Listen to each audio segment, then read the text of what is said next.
Many of the believers today follow the customs and traditions. అనేక మంది విశ్వాసులు ఈ దినాల్లో ఆచారాలు సాంప్రదాయాలు పాటిస్తారు.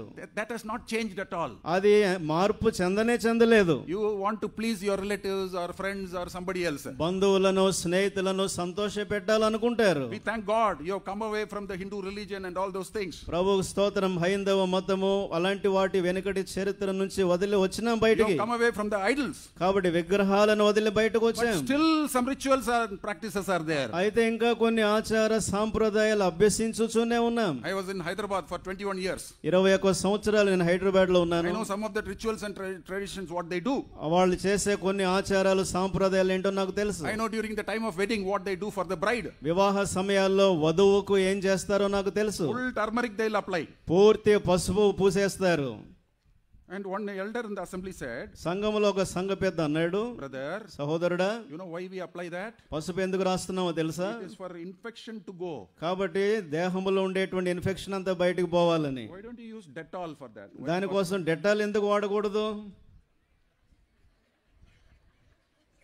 When Jesus Christ comes, యేసు ప్రభువు వారు వచ్చినప్పుడు if you are with that pasupam, కాబట్టి పసుపు అంతా పూసుకొని ఉంటే will you go? నువ్వు ఎత్తబడతావా? No. లేదు. No. లేదు. No. లేదు. And I asked another person, ఇంకొక వ్యక్తిని అడిగాను, you are saying you are applying this because infection is there in the body. కాబట్టి దేహంలో ఉంటే చెడుగంతా పోవడానికి పసుపు పూస్తున్నానని నువ్వు చెప్తున్నావు.